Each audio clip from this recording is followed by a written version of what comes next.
Welcome to podcast episode number two, sweet. Episode number 2. So, we're going to start off.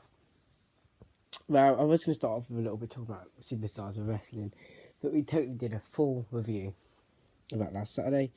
So I think we don't really need to talk about Super Bowl because I also did a full review of that. And we should talk about a little bit about the aftermath and how disgraceful Philadelphia Eagles fans, and not all of them. I want to talk a little bit about fans. Right now, first of all, starting off on this note. And I don't want to talk about all of the Philadelphia Eagles fans, because it's most certainly not all of them. But the ones that went out on the streets of Philadelphia, it's not all of you. The ones that went out for a bit of a celebration, for a bit of a party, that's Asons. I think of Chippenham, I know when we won the league we didn't, but I know it's Chippenham's a small town, maybe not. And there's a bit of a celebration on the streets. But fair play to a city doing that when you've won a major thing. It was the Eagles' first Super Bowl. Super Bowl's a huge thing to win.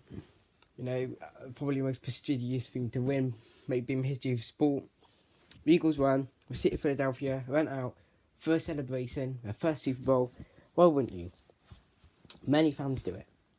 I remember Cavs, and they won the NBA. I remember big celebrations they done it. I remember Leicester in the Premier League, they do it. Chelsea, I think they had a little celebration last year, and they won the Premier League. Some teams do it. They go out on, the city centre or the local team that run it and celebrate. What the Eagles did was take it to another level by rioting, by smashing up shops. There was a couple of local shops, and then Macy's, the Philadelphia branch of Macy's got really smashed up, and that's wrong. I've got some lit guys like that. Really, really wrong. It is just, it's just dreadful. It's just dreadful. That is just dreadful.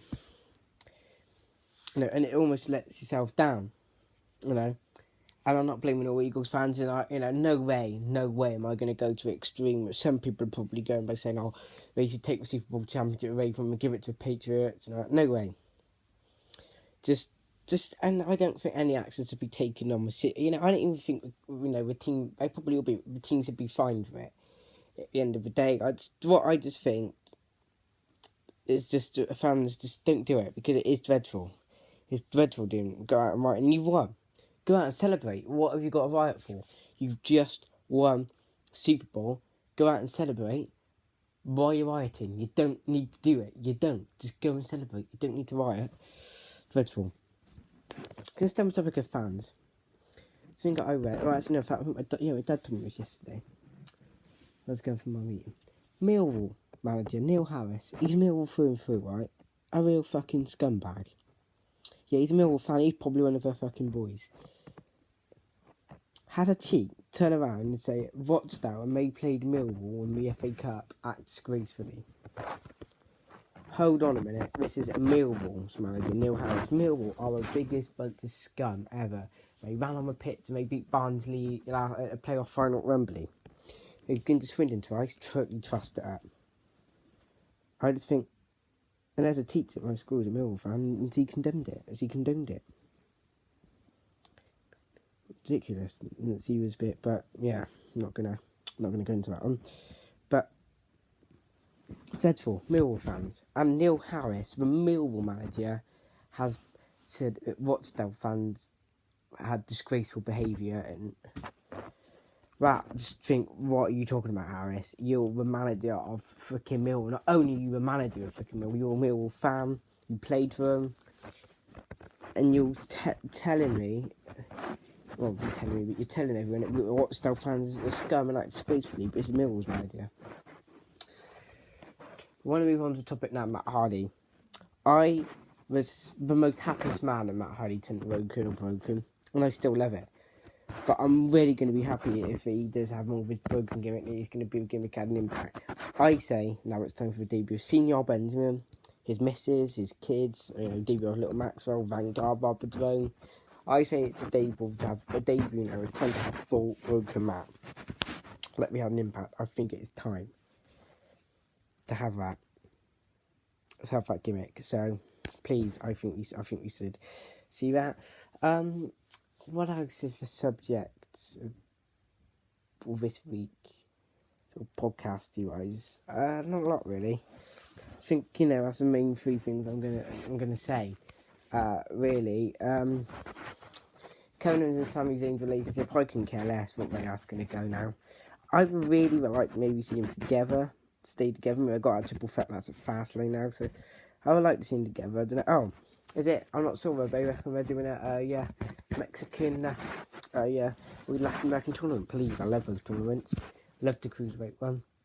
And the last one we had was all the way back in January, the UK one. Oh, no, in fact, we had a Mae Young, didn't we? What am I talking about? We had Mae Young. So it was back in August. So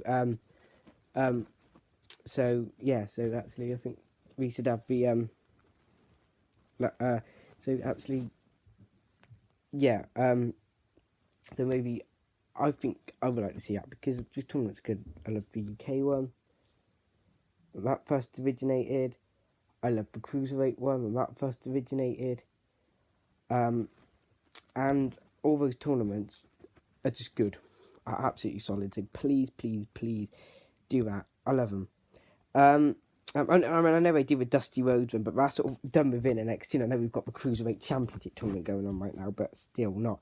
But the Cruiserweight Classic, the UK one, and the Mae Young Classic, all really enjoyable tournaments. I love those kind of tournament things that go on weekly. So I would like to see a Latin American one, if that's a weekend one, like the UK Championship tournament was, or if it's going to be a sort of a long period, like the Mae Young Classic, or even longer one, like the Cruiserweight Classic was. I don't mind, but I just want Latin American tournament. And I know we've got this mixed match challenge thing going on as well, but that's not.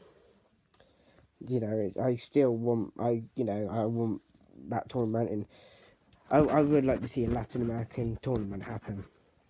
Don't think there's anything else I'm going to say to you guys right now. Just all set. I see when I'm on my point. I keep cutting my head. Rob Cross. I don't know how to put this really. He won the World Championship, but is it a one-tournament wonder? I'm beginning to think it is. And I know it's only 2 matches, but 7 full whitewash into Michael Van Gogh. But then you're talking about this. You want to talk about this? 7 whitewash into Simon Whitlock last night. I'm beginning to think Rob Cross was only a one-tournament wonder. Disappointing, because I like the bloke. I like the bloke, but I just have to see. Guys. He's bottom of the league. We just have to see. Okay, guys. Thanks for watching the podcast episode 3. Where next Friday. Please subscribe. Hit notification bell. You guys will get notified as soon as I do upload. Please follow my social media: Twitter @MattPutnam, and Facebook @MattPutnam. Hit that like button 3 times. Really fast, because you guys will be lucky to run up the golden like button. Peace.